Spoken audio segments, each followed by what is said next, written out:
Sinister Buildings. Buildings rule the world. All of global civilization is designed to service them, not human beings.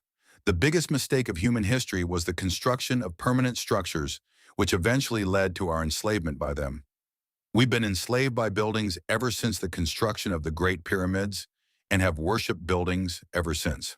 The post-9/11 insanity was because the attack was on some of the most prominent buildings in the world, not just because thousands of people perished.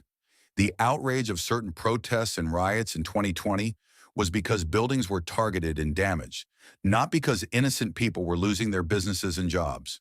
The federal secret police was called into Seattle to defend a federal courthouse. Still not convinced? Freemasonry evolved from the guilds of stonemasons and cathedral builders of the Middle Ages. Consider how buildings such as the McDonald's franchises are like organisms, reproducing according to their architectural DNA. On the back of every bill of U.S. currency is a famous building. The hell of the modern world is homelessness, the state of not being owned by a building. A building is very similar to a tree, drawing nutrients from the land around it via its roots, which are roads and utility infrastructure. But unlike a tree, a building is an undead organism that feeds off of the destruction of life at every step.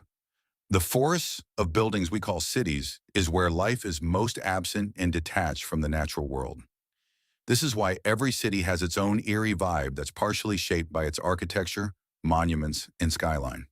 What is the end game of buildings? The elimination of humanity and all life on Earth via complete robotic automation of the means to sustain and build them. Nothing but mindless building forever and ever.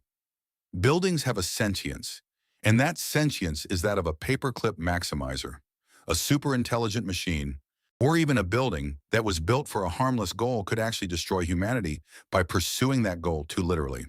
So look around your vicinity and really analyze the structures that you see. You might just be another cog in their machine.